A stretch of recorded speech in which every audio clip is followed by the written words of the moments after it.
ये अरे आतमध्ये ये। अरे हाँ, अरे बाप मर गया ना, मगर तू फिक्र नहीं करना, मैं है ना।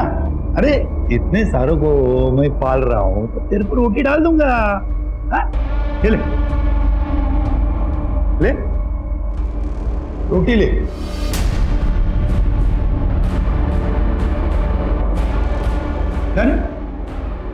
क्या हुआ, दूसरी चाहिए? ये ले ले।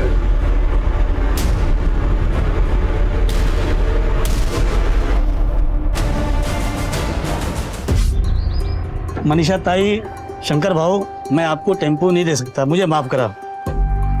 असं नका ना बोलो अप्पा।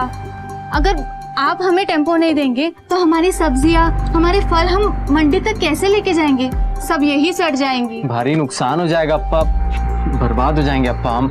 जानता हूँ शंकर भाई, क्या कर सकता हूँ। मेरे दोनों ड्राइवर कोरोना से 14 दिन के क्वारंटाइन में भर्ती है, अब कौन चलाएगा टेम्पो? चल मनीषा, अपना नसीबत खराब आए। नसीब और किस्मत इंसान खुद बनाता है शंकर।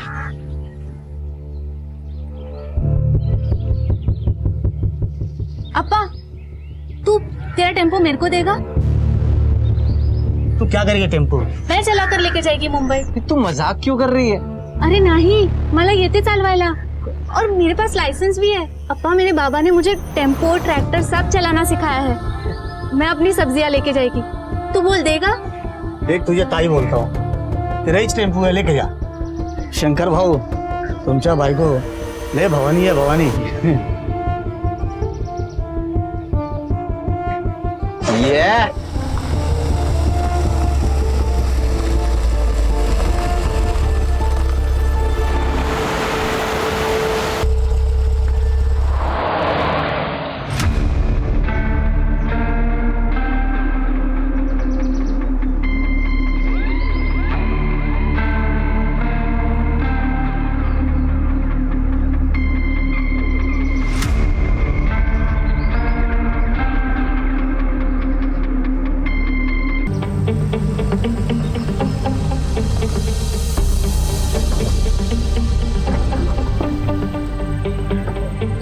अब इसे क्या हो गया?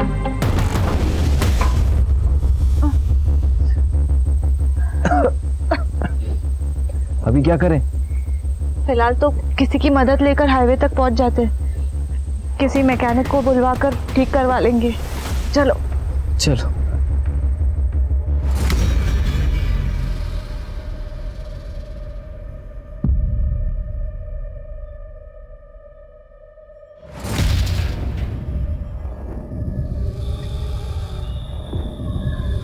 हाँ, 2 सेकेंड।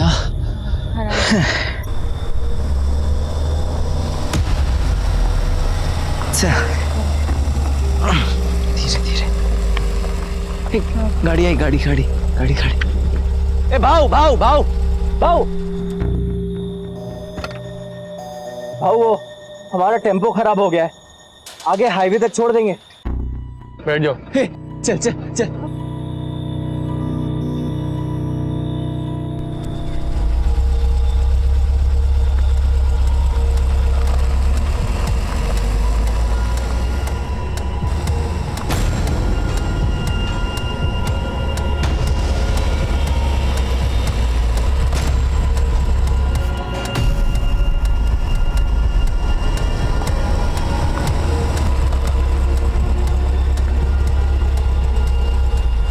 काय झालं भाऊ? क्या हुआ? भाऊ नीचे उतरो। ए भाऊ, भाऊ भाऊ भाऊ लेके। नहीं, अंजलि, अंजलि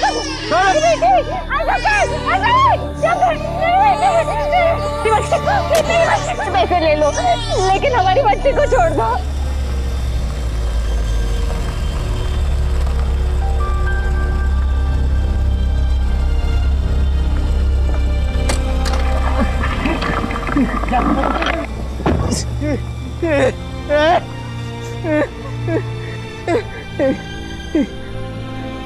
मनीषा, तू ठीक है?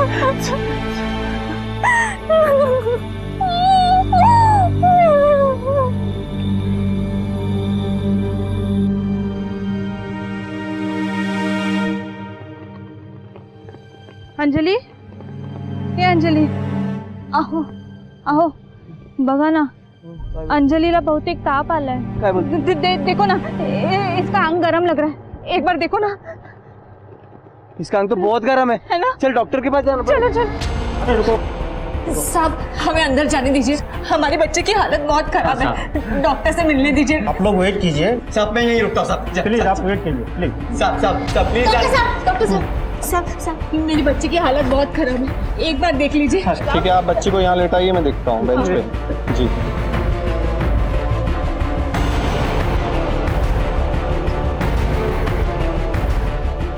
आई am sorry, she is dead. Anjali उठ गया।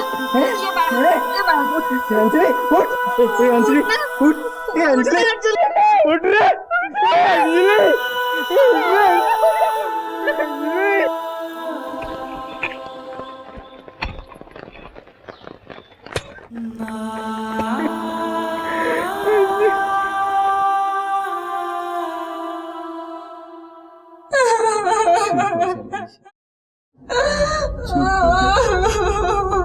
हे बघा तुम्ही घाबरू नका, मला माहित है कि इस वक्त ये सब पूछना सही नहीं है, फिर भी आप हमें बताइए क्या आपने किसी का चेहरा देखा था? उन्होंने मास्क पहन रखा था। और आप गाड़ी के बारे में कुछ बता सकते हैं? वो कुछ स्टिकर जैसा था गाड़ी के पीछे, वो आंख जैसे जैसे कुछ झांक रहा हो, ठीक से याद नहीं आ रहा। गाड़ी का रंग तो याद होगा? हाँ, सफेद रंग की गाड़ी थी, पर नंबर नहीं देख पाया। ले, ऐसे कैसे पकड़ेंगे उनको? इम्पोर्टेंट फोन है, तो संभाल लेते। जी सर। जी। देखिए इनका मेडिकल टेस्ट करवाना पडेल, तुम्ही काय काळजी करू नका, आमची लेडी कॉन्स्टेबल इसके साथ जाएगी।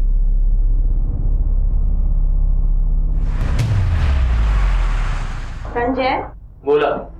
मैंने अपने फोन में आपके बचपन की डीपी लगाई है। क्यों? कितने क्यूट दिख रहे हो। मैं चाहती हूँ कि मेरा होने वाला बेबी तुम्हारे जैसा दिखे, तुम क्यूट और प्यारा। अच्छा।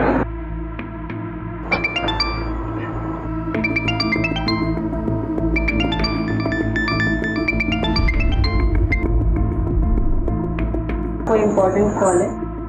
तुझ्यापेक्षा काही इम्पॉर्टंट नाही, आणि आता मी माझ्या बायकोची आणि होणाऱ्या मुलाची सेवा करतो। Meetings cancel.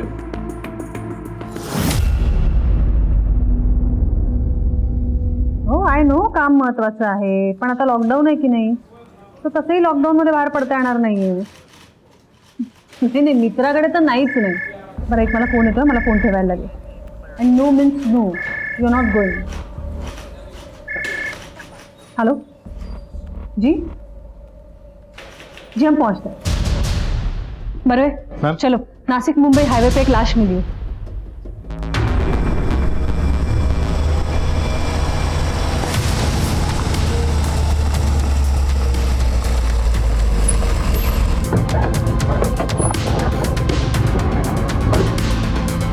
बुरी हालत है बॉडी की, किसी ने शायद बड़े पत्थर से वार किया है। वाघमारे जरा आजूबाजू बघा काही सापडतंय का? मैम। सगळीकडे बघा नीट। हो मैम। इसकी तो गर्दन भी मुड़ी हुई है। बरवे ये वार इसीलिए किया गया ताकि बॉडी की शिनाख्त ना हो सके। मैम ये देखिए, आपका अंदाजा बिल्कुल सही था मैम। फिर ताबत गया और फॉरेंसिक को भेज दो। अच्छा, ये बॉडी के जेब में कुछ आइडेंटिटी कार्ड या फिर कागज मिले? नहीं मैडम, कुछ भी नहीं मिला था, लेकिन एक गाड़ी पार्क है मैडम। बरवे बघा जरा। Yes ma'am.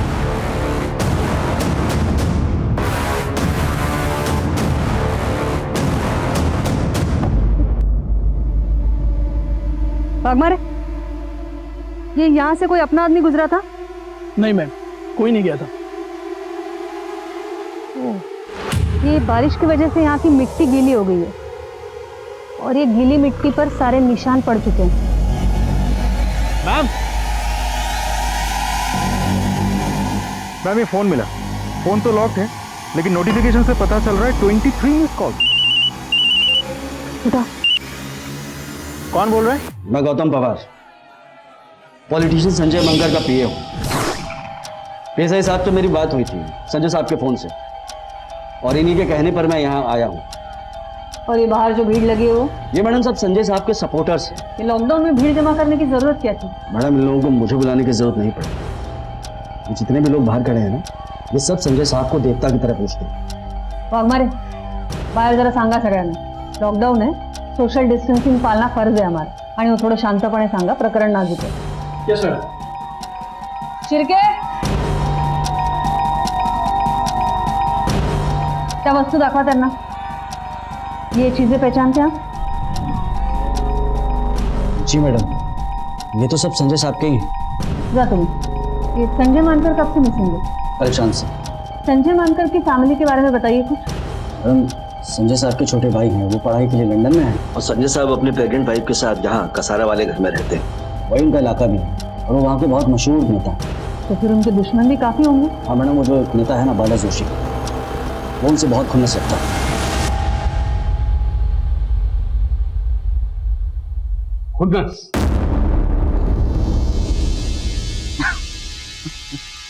अरे साहेब, मी का खुन्नस ठेवू त्याच्यावर? हाँ, ये सब लोग हैं ना, वही खुन्नस रखते थे इसके ऊपर। क्योंकि ये संजय मानकर जो है, नेता की खाल में भेड़िया था, क्रिमिनल था। आपने तो देखा ही होगा। जब से ये संजय मानकर चुन के आया है, आपके करप्शन रेट में, क्राइम रेट में कितनी बढ़ोतरी हुई है। इसलिए जब भी ये मुझे खबर पता चली, मुझे हैरानी नहीं हुई। वो क्यों? वो क्यों? पाप का घड़ा इतना भर गया कि फूटना ही था। जिस रात संजय मानकर की मौत हुई, आप कहाँ थे? और कहाँ रहूंगा? लॉकडाउन चल रहा है, घर पे ही था। ये जोकर साहब, कहिए आपकी रिपोर्ट क्या कहती है? ऑफिसर, ऐसा लगता है कि इसके गर्दन पर किसी धारदार हथियार से वार किया गया है, और एक ही बार में इसका गर्दन कटकर झुक गया है। इसका मतलब है मौत वार करने के बाद ही हो गई थी, और बाद में सर पत्थर से कुचला गया. जी ऐसा ही हुआ.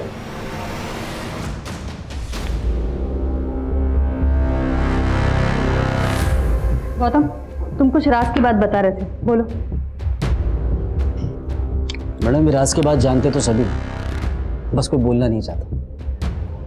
पता है संजय साहब जब 15 साल के थे ना, तब उनके बाबा जगन्नाथ साहब की चप्पल मरम्मत करने की दुकान थी बाजार में. उन दिनों हमारे गांव में जात पात की राजनीति अपने पूरे जोरों पर थी. एक नेता होते थे विश्वनाथ जोशी, अपने बाला जोशी के पिताजी. उन्होंने हमारे लोगों का जीना मुश्किल किया हुआ था. सरकारी नियम होने के बावजूद भी हमारे लोगों को ये ऋण समिति और सहकारी बैंकों से अपने खेती के लिए लोन मिलना मुश्किल हो गया था. बस इसी बात की शिकायत जगन्नाथ साहब ने जिला परिषद में की. माफ करना भाव, मुझे परवाह नहीं है कोई अंजाम की, न तो शिकायत वापस करने की गुंजाइश. और हाँ, मेहरबानी करके हमारे औकात की बात न करें. विश्वनाथ जोशी ने संजय साहब के पिताजी की सरेआम बेइज्जती की, जो वो बर्दाश्त नहीं कर पाए और उन्होंने खुदकुशी कर ली. फिर संजय साहब ने अपने पिताजी की मौत का बदला लेने के लिए बाला जोशी के पिताजी को मार डाला. उसके बाद संजय साहब 3 साल रिमांड होम में रहे. जब वो वापस आए तो हमारे लोगों ने उन्हें अपना लीडर बना दिया और वो हमारे रॉबिन हुड बन गए. बस वहीं से जोशी खानदान के पतन की शुरुआत हुई. ठाकुर, की मानकर केस की फाइल आना. देखिए, हम आपकी हालत समझ सकते हैं, लेकिन इस इन्वेस्टिगेशन को आगे बढ़ाने के लिए हमारे लिए जानना बहुत जरूरी है कि आपके पति संजय मानकर जी को किसने मारा. आपको किसी पे शक? सर, मुझे तो यकीन ही नहीं हो रहा, इतने अच्छे इंसान को कोई कैसे मार सकता है.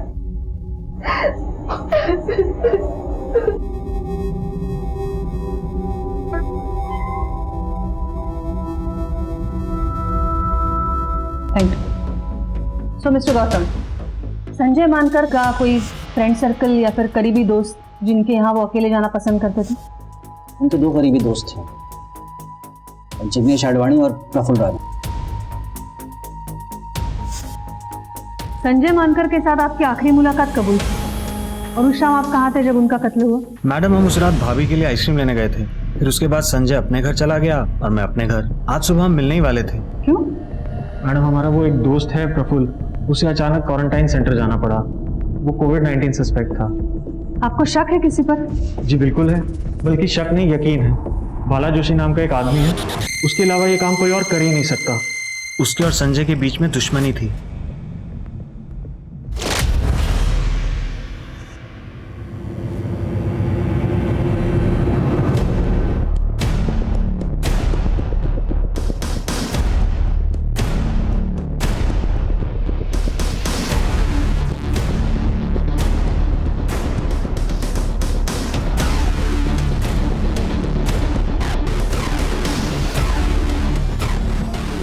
अंजली, हे बघ, मी तुझ्यासाठी काय बनवले, खाएगी ना? तू काय करतेस मनीषा? खा ले. हे तू काय करतेस मनीषा? अरे शंकर, मैंने ये अंजलि के लिए बनाया है. वो अगर आज हमारे साथ होती तो पहली बार कुछ खाती, उसका अन्नप्राशन होता. ये ले, मैं खिला देती हूँ उसको. सुन ना, खाएगी ना? वो नहीं, अरे ती गेली, चली गेली.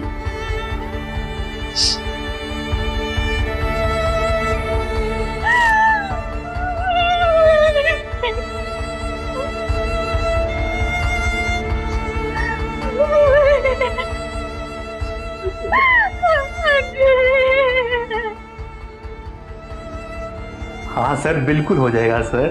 सर आप चिंता मत कीजिए सर, पक्का पक्का सर, 100%. जी जी सर. सर, हाँ बाग बड़े, बोला.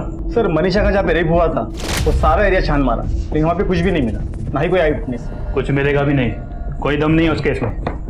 सर हमें उस गाड़ी को ढूंढना चाहिए जिस गाड़ी के बारे में शंकर ने हमें बताया था. अरे तुम बूढ़े हो गए हो, बूढ़े. कल को वो स्टिकर मैं अपनी गाड़ी पे चिपका दूंगा, तुम तो मेरे पे केस बना दोगे. पंच साहब, जाओ, चाय के लिए बोलो.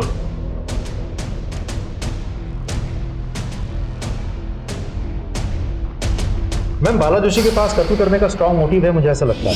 वैसे मैंने पूछताछ की तो पता चला कि लॉकडाउन की वजह से वो घर पे ही था, घर से बाहर वो कहीं निकला ही नहीं. उसके कॉल रिकॉर्ड भी मैंने चेक किए, कुछ भी सस्पिशियस नहीं निकला. लेकिन हाँ, जिस तरीके से वो बात कर रहा था, मुझे ऐसा लग रहा था कि वो शायद हमसे कुछ छिपा रहा है. और ये संजय, उसके कॉल रिकॉर्ड से मिला है कुछ? मैम, संजय मानकर के कॉल रिकॉर्ड से एक इंटरेस्टिंग बात पता चली है. जिस शाम उसका कत्ल हुआ, उससे कुछ ही देर पहले उसने एक पर्टिकुलर नंबर पे 2 बार फोन किया था, लेकिन वो नंबर उसके कॉन्टैक्ट लिस्ट में सेव नहीं था. मैंने खुद ट्राई किया, वो फोन अभी भी स्विच ऑफ आ रहा है. पर वे पता करो ये नंबर कहाँ से खरीदा है. जाहिर है इसी क्राइम के लिए ये नंबर खरीदा गया है. और ये बाला जोशी पे कड़ी नजर रखो, खबरियों को एक्टिवेट करो. Right ma'am.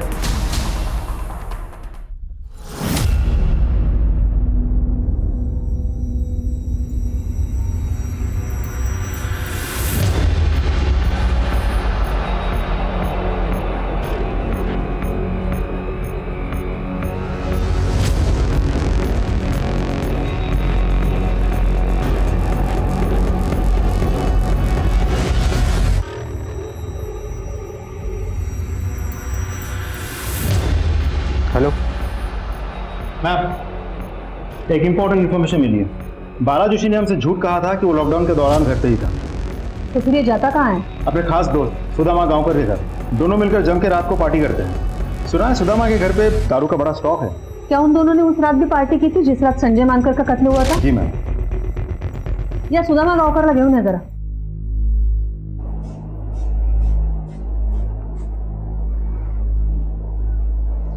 बीपी तो नॉर्मल है, बट आर यू श्योर आप इन्हें घर ले जाना चाहते हो? डोंट वरी डॉक्टर, मैं और मेरी बहन मॉम का अच्छे से ख्याल रखेंगे. God bless you my son.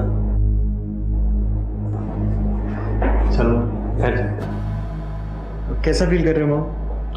अरे तेरे रहते तो मैं हमेशा अच्छा फील करती हूँ. तू कितना ख्याल रखता है मेरा. और जिंदगी भर रखूंगा. अरे वाह, जिंदगी भर क्यों? मुझे क्या अपनी बहू से सेवा नहीं करवानी है? मैं कुछ नहीं जानती, बस अब तू शादी कर ले, समझा? हाँ माँ, कर लूंगा, पर पहले छोटी की शादी होगी फिर मेरी. बाकी बातें घर चल के करते हैं आराम से. चलो तू ना समझेगा नहीं. ये दोस्तों के साथ पार्टी करना गुनाह कब से हो गया? दोस्तों के साथ पार्टी करना गुनाह नहीं, लेकिन पुलिस से झूठ बोलना गुनाह जरूर है. और यही गुनाह बाला जोशी ने किया है.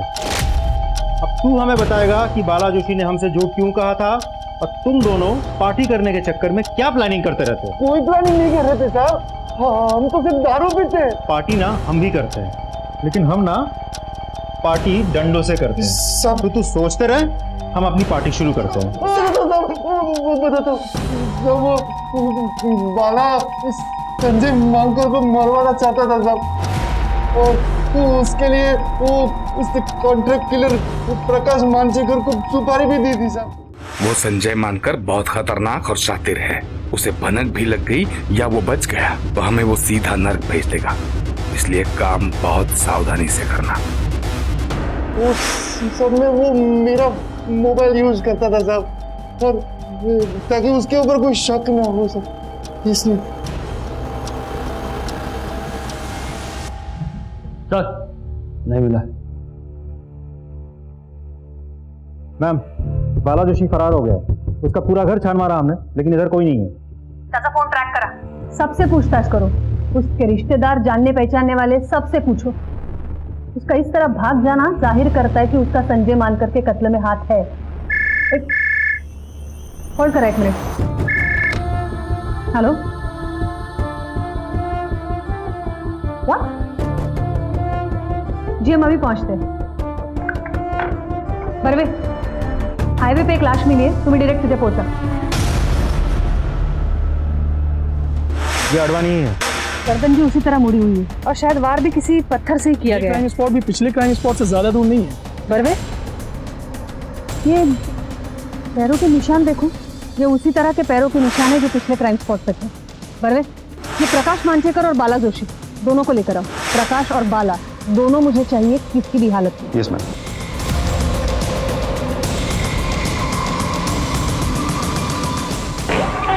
मैम,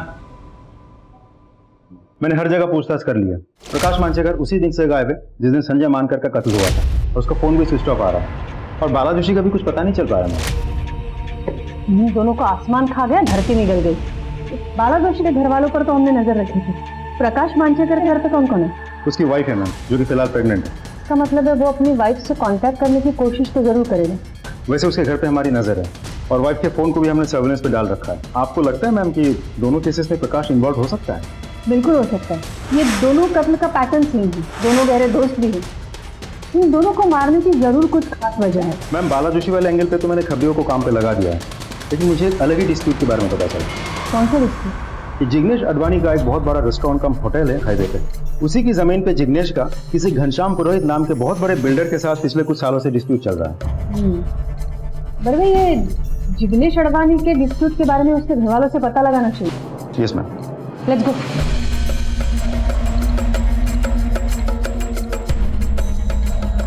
क्या आप हमें जिग्नेश और पुरोहित के डिस्प्यूट के बारे में बता सकती हैं? क्या बताऊं मैडम? बाहर आ जल्दी। कहाँ कर बेटा? कहाँ छुप के बैठा है? जल्दी बोल। वो घर पे नहीं है, क्या काम है?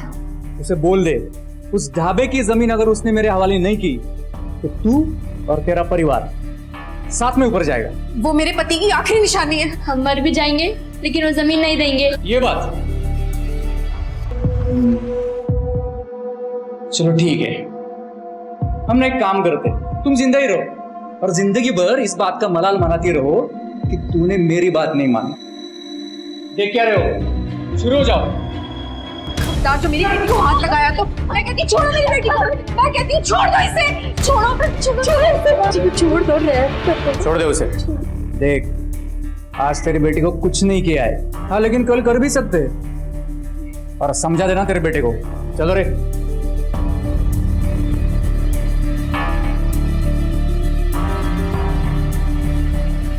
वो पुरोहित, क्या हुआ? ये उस पुरोहित ने किया?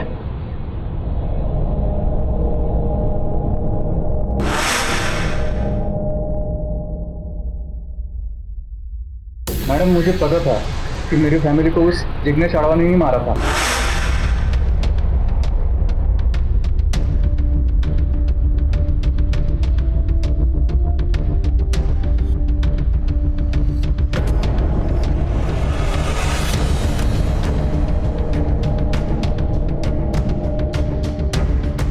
लेकिन ये बात मैं दुर्भाग्य से कोर्ट में साबित नहीं कर पाया। तो तू कैसे बच गया? वो मैडम, मुझे दूध से एलर्जी है ना, तो मैंने दूध नहीं पिया और मैं बच गया। तू इतने यकीन के साथ कैसे कह सकता है कि तेरी फैमिली को जिग्नेश नहीं मारा है? हाँ, मैं नहीं मारा तेरी फैमिली, लेकिन अफसोस ये सब जानकर भी तू कोर्ट में कुछ साबित नहीं कर पाएगा। और हाँ, एक बात और कान खोल के सुन ले, हमारी जमीन के बारे में एक बार और सोचा ना तो तुझे भी तेरी फैमिली के पास पहुंचा दूंगा। बस उसके बाद मैंने उस जमीन को भुला दिया और वो प्रोजेक्ट भी बंद कर दिया। इतनी जल्दी हार मान गया तू? अगर तेरे खिलाफ मुझे एक भी सबूत मिला तो मैं तेरी ऐसी हालत करूंगी कि अफसोस करने के लायक भी नहीं रहेगा तू। और एक बात याद रख, प्राइम सस्पेक्ट है तू हमारा।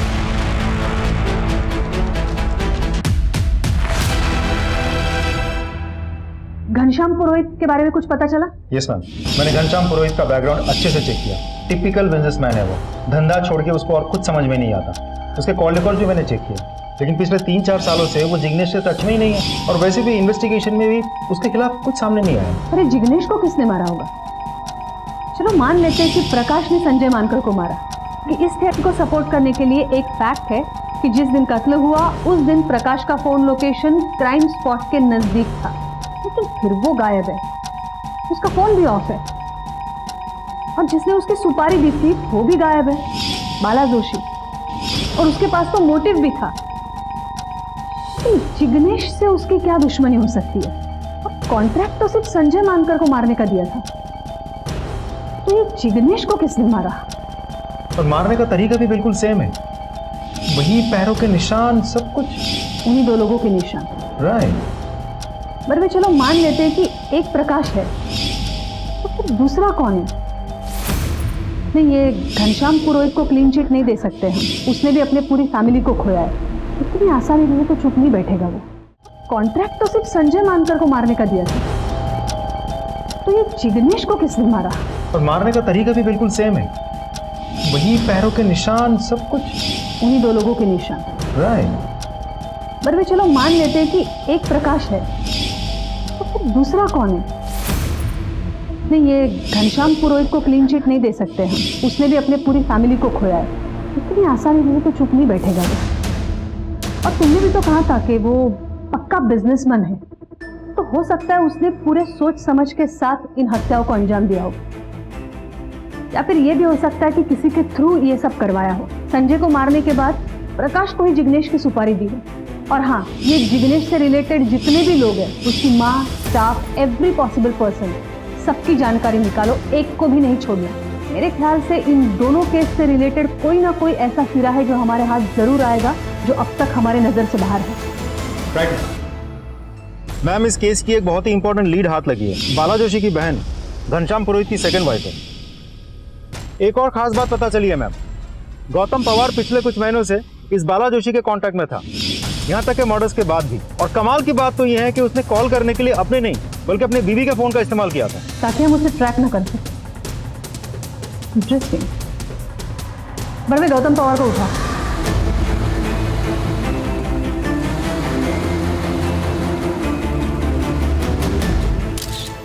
बड़े, इसका भी सर पत्थर से कुचला गया है, गर्दन भी मुड़ी हुई, ठीक उसी तरह जिस तरह संजय और जिग्नेश को मारा गया। और ये देखिए, बिल्कुल वैसे ही पैरों के निशान। बड़े, एक बात नोटिस की तुमने? ये मिट्टी यहाँ डाली गई है और फिर पैरों के निशान बनाए गए। यू राइट मैम, क्योंकि बारिश की वजह से आसपास की मिट्टी तो गीली है, लेकिन ये तो कंक्रीट है। यहाँ पैरों के निशान देख के लग रहा है कि किसी ने जानबूझ के यहाँ मिट्टी डाली है और फिर पैरों के निशान बनाए हैं, ताकि इन्वेस्टिगेशन को मिसलीड किया जा सके। थँक यू ग मनीषा, तू किती छान जेवण बनवतेस. अगं ताई, त्यात काय थैंक यू, ये तो पड़ोसी धर्म है और आप और आपके पति कोई साधारण काम नहीं कर रहे हैं, आप तो सेवा कर रहे हैं। वो क्या बोलते हैं, कोरोना वॉरियर, कोरोना योद्धा है आप। इस कोरोना की वजह से म्युनिसिपल कॉर्पोरेशन में भी डबल ड्यूटी लगा रखी है। ऐसी मुश्किल घड़ी में तुम हमारे बच्चों को संभाल रही हो, उन्हें खाना खिला रही हो और हमारे लिए भी खाना बना रही हो. खरंच ग, मी तुझी खूप आभारी आहे. ताई, आम्ही तुमचे आभारी आहोत. चल मी येते, मला ड्युटीवर जायचंय. हो हो, सावकाश जावा. हो. मैम, हमने प्लान के मुताबिक प्रकाश की बीवी रेशमा का फोन सर्विलेंस पे रखा था. कल रात को उसे एक अननोन नंबर से कॉल आया था. हमने पता किया तो पता चला कि वो प्रकाश का ही नंबर है। प्रकाश के लोकेशन के बारे में भी हमें पता चल गया है। फिलहाल वो मालेगांव में कहीं रुका हुआ है। मालेगांव पुलिस से बात की तुमने? जी मैम। एक काम करो बरवे, तुम खुद जाकर उसे अरेस्ट करो। ये केसेस सॉल्व होने के लिए उसका अरेस्ट होना बहुत जरूरी है। Right ma'am.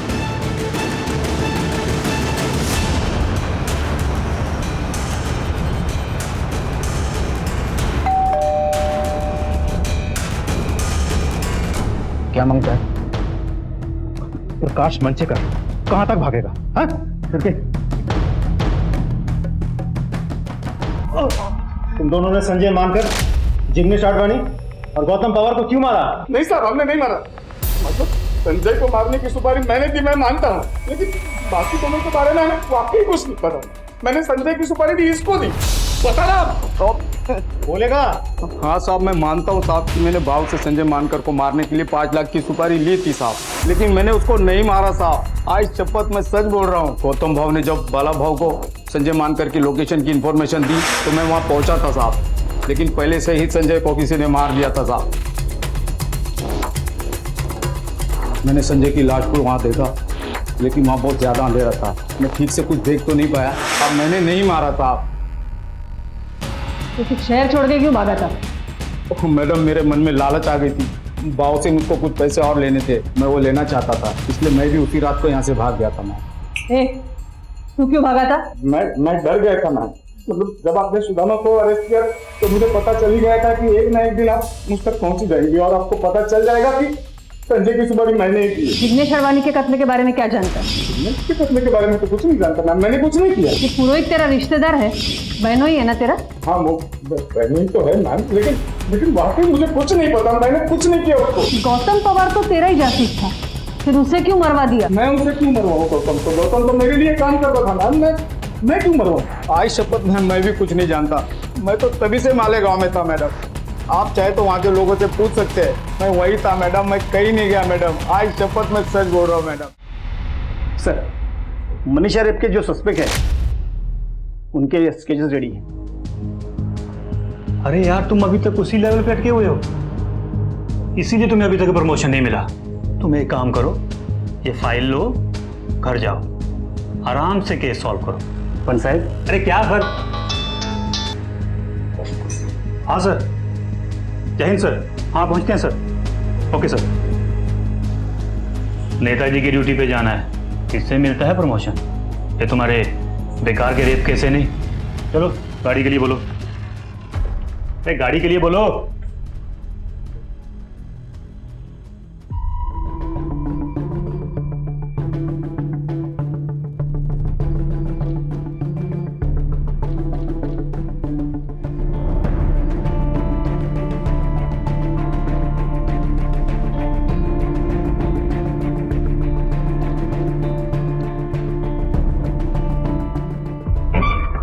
Ma'am, Gautam Pawar के कॉल रिकॉर्ड्स आ गए। उस दिन उसने भी एक नंबर पे 2 बार बात की थी, जिसके बाद उसका भी कत्ल हो गया। और खास बात तो ये है कि मरने से आधे घंटे पहले ही उसने बात की थी मैम। ये वही नंबर है जो हमें संजय मानकर के कत्ल के समय मिला था, जिसका आज तक हमारे पास कोई इन्फॉर्मेशन नहीं है, कोई डिटेल नहीं है। मैंने भी वो नंबर ट्राई की थी मैम, स्विच ऑफ आ रहा है। ये नंबर हमारे लिए बहुत बड़ी लीड हो सकती है बरवे। और किसी नंबर पे कांटेक्ट हुआ इस नंबर से? उस नंबर के अलावा उसने संजय के दोस्त प्रफुल्ल राणे से भी बात की। बरवे, ये संजय, जिग्नेश और प्रफुल्ल तीनों गहरे दोस्त थे और गौतम उनका राजदार। ये भी हो सकता है कि ये 3 कत्ल के बाद अभी कातिल चौथे कत्ल की फिराक में है। हो तो सकता है मैम, लेकिन कारण समझ में नहीं आ रहा है, कोई क्यों करेगा? कारण कुछ तो बड़ा है बरवे। नमस्कार मैडम, PSI वाघमारे बोलतोय, Indira Nagar police station. Madam, हमारे यहाँ कुछ दिनों पहले केस आया था। एक औरत के साथ कुछ लोगों ने हाईवे पर बलात्कार किया। इस हादसे में उसकी 6 महीने की बच्ची भी मारी गई। इनिशियल इन्वेस्टिगेशन में ना कोई एविडेंस मिला और ना ही कोई एविडेंस, लेकिन उन लोगों के स्केचेस हमने बनवाए हैं। पर मैडम, उनके चेहरे पर मास्क लगे हुए, और मैं पर्सनली हर पुलिस स्टेशन में फ़ोन करके इन्फॉर्मेशन दे रहा हूँ।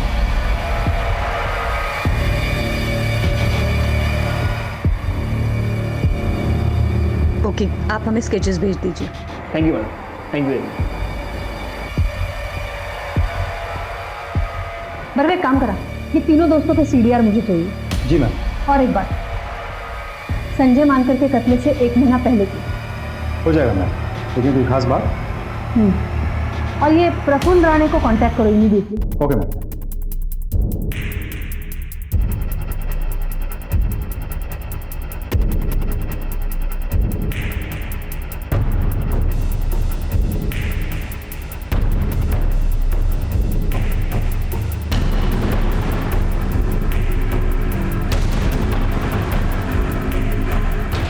क्या प्रफुल्ल राणे क्वारंटाइन सेंटर से गायब है? कब से?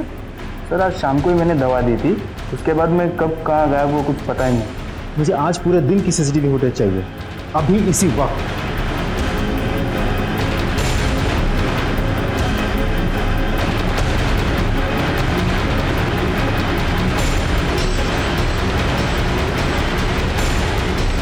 बरवे, उस नंबर का पता करो जिस पर फोन किया गया है, और ये भी पता करो कि कौन सी नर्स इस वक्त ड्यूटी करती है। मैम।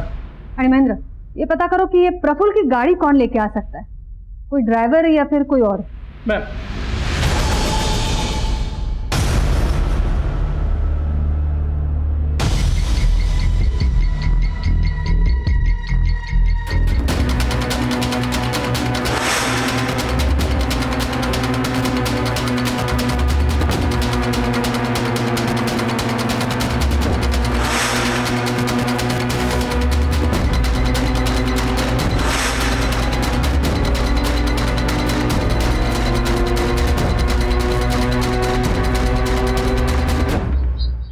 साहब मी तर कालपासून ड्युटीवर गेलेली नाही आहे.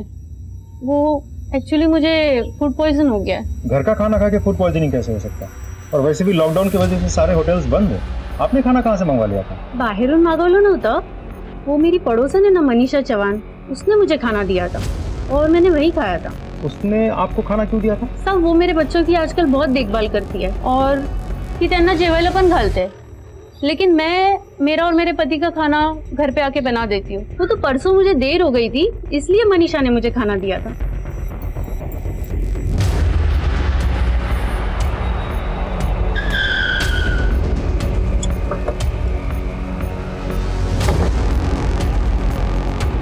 तू ही है प्रफुल्ल का ड्राइवर?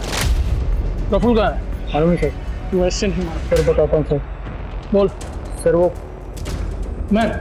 समझ. प्रफुल्ल का फोन ट्रैक हुआ? Yes ma'am. उसकी लोकेशन इस वक्त देवलाली के पास में है. कल रात में उसने अपने ड्राइवर को फोन भी किया था, जो रात के अंधेरे में क्वारंटीन सेंटर के बाहर प्रफुल्ल की गाड़ी को छोड़ करके चला आया था. उसके ड्राइवर से एक बात और पता चली मैडम. उसने बताया कि प्रफुल्ल का देवलाली में एक फार्म हाउस भी है.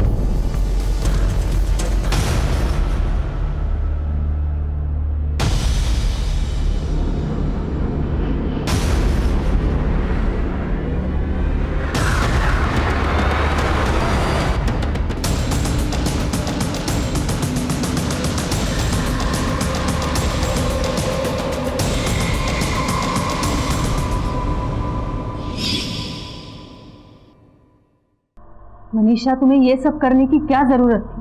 क्या तुम्हारा पुलिस डिपार्टमेंट पर भरोसा नहीं था?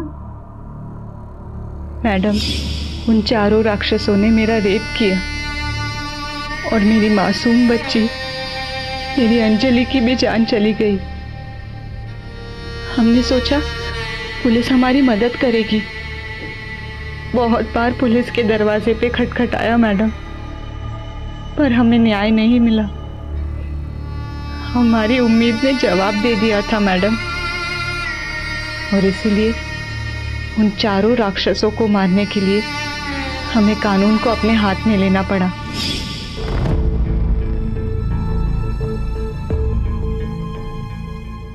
तुमने उन्हें पहचाना कैसे? जिस दिन उन राक्षसों में से एक राक्षस हमारी बस्ती में राशन बांटने आया, उस दिन मैं उसे पहचान गई.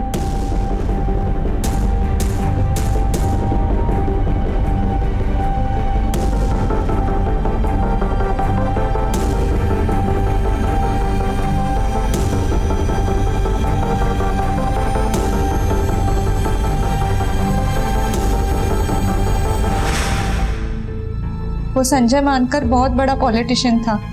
फिर मैंने उसे अपने झूठे प्यार के जाल में फंसाने की कोशिश की.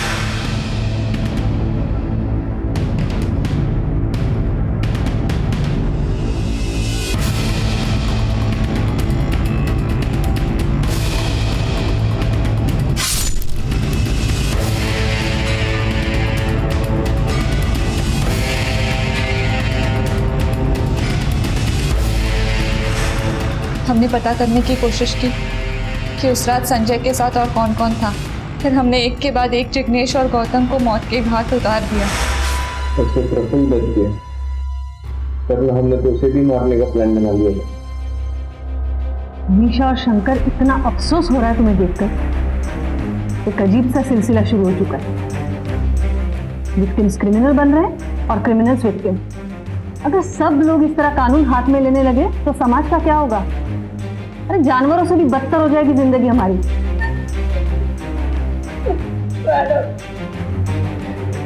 हमें माफ कर दीजिए मैडम, वो बहुत बड़े लोग थे, उनके पास पैसा था, पावर था। हमें लगा कहीं वो इस चीज का इस्तेमाल करके इस केस को दबा ना दे। मैडम वैसे भी हम गरीबों की कौन सुनता है? कानून सबकी सुनता है मनीषा, और सबके लिए सेम होता है। जरूरत है उस पर विश्वास करने। थोड़ी देर सब्र होती, लेकिन गुनहगार पकड़े जरूर जाते। वो कोई हैबिचुअल क्रिमिनल्स नहीं थे, उन्हें भी अपराध का पछतावा हुआ होगा।